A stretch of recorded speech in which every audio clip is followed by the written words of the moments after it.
हम डिस्कस कर रहे थे टीचिंग टास्क को। टीचिंग टास्क में हमने देखा कि टीचिंग टास्क के अंतर्गत 3 प्रकार के कॉन्सेप्ट शामिल किए जाते हैं: वेरिएबल्स ऑफ टीचिंग, फेजेस या स्टेजेस ऑफ टीचिंग और लेवल्स ऑफ टीचिंग। अब हम डिस्कस करने जा रहे हैं फेजेस या जिन्हें स्टेजेस ऑफ टीचिंग कहा जाता है। जैसे कि टीचिंग एक कॉम्प्लेक्स टास्क है और इस टास्क को परफॉर्म करने के लिए एक सिस्टमेटिक प्लानिंग की आवश्यकता होती है। इसलिए टीचिंग प्रोसेस के अंतर्गत टीचिंग के कुछ स्टेप्स तय किए जाते हैं और उन स्टेप्स में कुछ प्रोसेस फॉलो करनी होती है जिन्हें ही फेजेस ऑफ टीचिंग कहा जाता है। टीचिंग की फेजेस जो होती है वो 3 स्टेप्स में होती है। सबसे पहले होता है प्री एक्टिव फेज, जिसे प्लानिंग स्टेज कहा जाता है। मतलब एक्चुअल टीचिंग से पहले जो प्लानिंग करनी होती है वो प्री एक्टिव फेज कहलाती है। इसके बाद जब हम क्लासरूम में स्टूडेंट्स के सामने कंटेंट प्रेजेंट करते हैं तो वो होती है इंटरैक्टिव फेज, जिसे कहा जाता है इम्प्लीमेंटेशन स्टेज। इसके बाद जब इवैल्यूएशन की बात आती है तो वो स्टेज होती है पोस्ट एक्टिव फेज, जिसे इवैल्यूएशन स्टेज कहा जाता है। बेसिक सी जानकारी पहले आपको ये ध्यान में रखनी है। अब हम देखते हैं प्री एक्टिव फेज में किस प्रकार की प्लानिंग की जाती है कंटेंट को तैयार करने से संबंधित। ये टीचिंग या इंस्ट्रक्शनल एक्ट की प्लानिंग फेज होती है।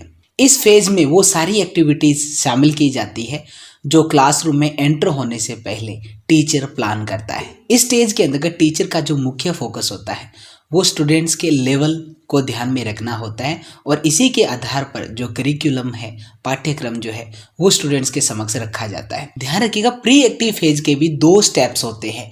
मतलब जो कंटेंट प्लान करना है, स्ट्रेटजी प्लान करनी है, उसको किस हिसाब से आगे बढ़ाना है। पहला स्टेप होता है establishment of some kind of goals और ऑब्जेक्टिव्स। कहने का मतलब सबसे पहले हमें ऑब्जेक्टिव्स या गोल्स डिसाइड करने हैं जिनको हमें अचीव करना है। इसीलिए बेहतर ये रहता है कि टीचर जिन टीचिंग ऑब्जेक्टिव्स को फॉर्मुलेट करता है उन्हें बिहेवियरल टर्म्स के प्रॉपर वे में नोट कर ले। मतलब हमें कौन कौन से टीचिंग ऑब्जेक्ट्स जो है वो अचीव करने हैं, वो सबसे पहले टीचर जो है उसकी एक रूपरेखा तैयार कर लेता है। ये है पहला स्टेप प्री एक्टिव फेज का। दूसरा स्टेप होता है discovering ways and means to achieve these objectives. मतलब जो फर्स्ट स्टेप पर टीचर ने टीचिंग ऑब्जेक्टिव्स फॉर्मुलेट किए हैं उनको किन माध्यम से अचीव किया जा सकता है वो स्ट्रेटजी तैयार करनी होती है। इसके लिए टीचर को कई प्रकार की एक्टिविटीज करनी पड़ती है और वो है सिलेक्शन ऑफ कंटेंट।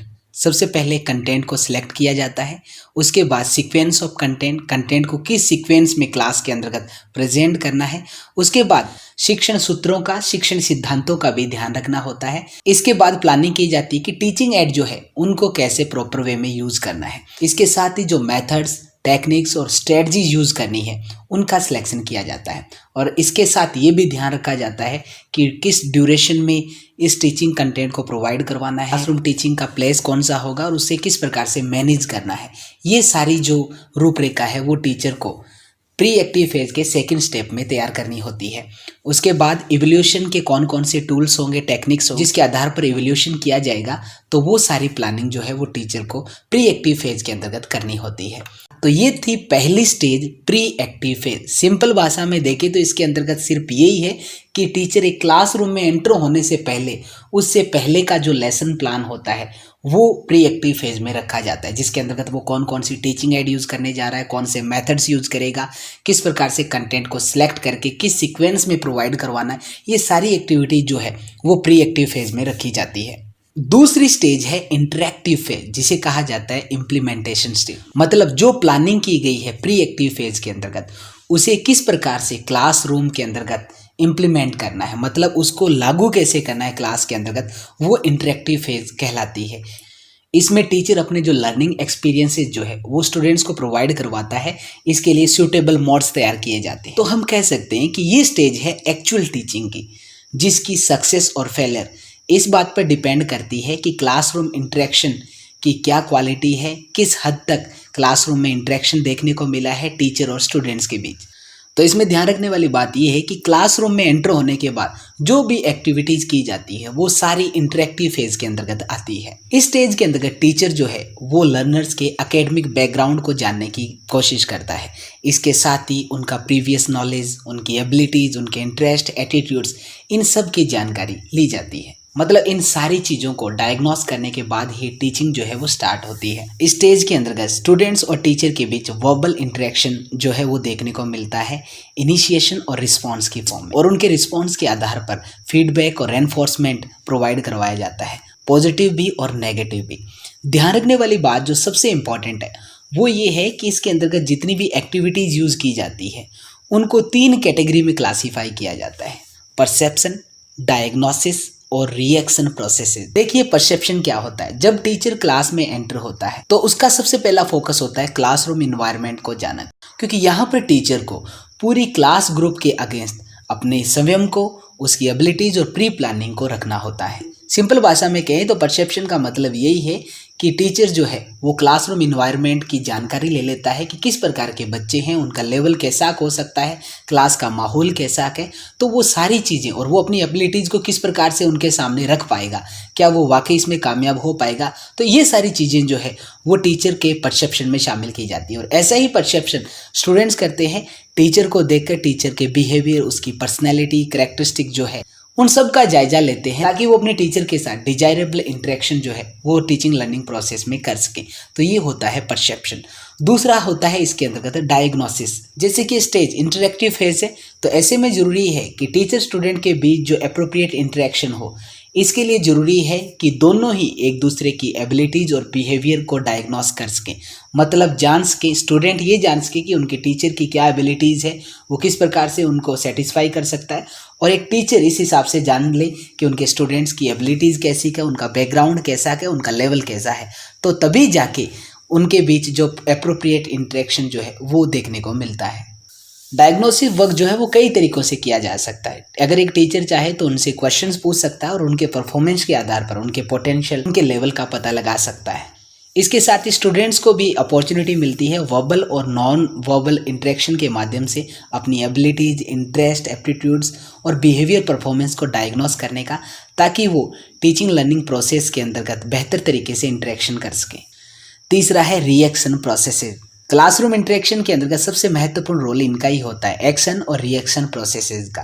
कहने का मतलब जो पढ़ाया जा रहा है उसके प्रति क्या रिस्पॉन्स आ रहा है स्टूडेंट्स का, तो ये काफ़ी इंपॉर्टेंट रोल अदा करता है। इसके लिए टीचर को ज़रूरी है कि वो राइट डिसीजन ले ताकि कंटेंट का प्रॉपर सिलेक्शन हो सके। रेनफोर्समेंट और फीडबैक डिवाइसेज जो है उनका शेड्यूल एक तैयार किया जा सके कि कब फीडबैक देना है, कब रेनफोर्समेंट देना है। तो इस प्रकार से हम कह सकते हैं कि इंटरेक्टिव फेज ऑफ जो टीचिंग है वो वर्बल और non verbal classroom interaction create करने में महत्वपूर्ण भूमिका निभाती है, और क्लासरूम इन्वायरमेंट सूटेबल हो और कंट्रोल्ड हो, वो सारा इंटरेक्टिव फेज में ही देखने को मिलता है।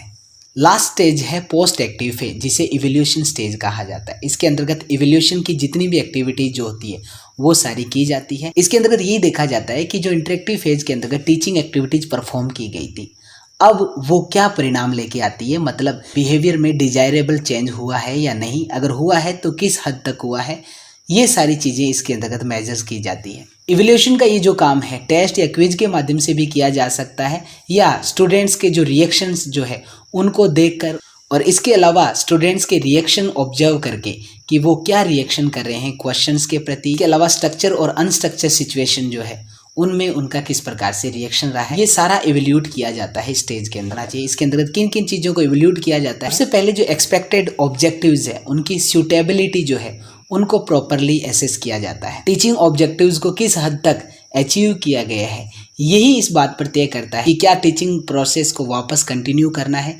उसमें कुछ परिवर्तन करना है या कुछ इम्प्रूवमेंट करना है। इसके साथ ही कंटेंट की सूटेबिलिटी और उसके ऑर्गेनाइजेशन जो है उसको भी इवैल्यूएट किया जाता है, और ये डिसीजन लिया जाता है कि क्या रीटीचिंग करवानी है या नए कंटेंट की तरफ बढ़ना है, और इसके लिए कौन कौन सी स्ट्रेटजी या टेक्निक्स और दूसरी यूज़ करनी है। इसके साथ ही इंस्ट्रक्शन प्रोसेस जो है उसकी सूटेबिलिटी, टीचिंग एड मटेरियल जो है, टीचिंग स्ट्रेटजी जो है, इन सब का मूल्यांकन किया जाता है, और ये रिजल्ट निकाला जाता है कि क्या इन्हें चेंज करना है या इनमें इम्प्रूवमेंट करना है। इसके साथ ही क्लासरूम इन्वायरमेंट और लर्निंग सिचुएशन जो है उसको भी इवैल्यूएट करना है, उसका रोल क्या रहता है और किस प्रकार से इनमें जो चेंजेज है वो इन एलिमेंट्स के मैनेजमेंट को अफेक्ट करेंगे, ये देखा जाता है। तो सामान्य सी बात यही है कि पोस्ट एक्टिव फेज के अंतर्गत जो टीचिंग एड जो है, टीचिंग ऑब्जेक्टिव जो है, क्लासरूम इन्वायरमेंट जो है, ये सारी चीज़ें जो है इनको इवैल्यूएट किया जाता है।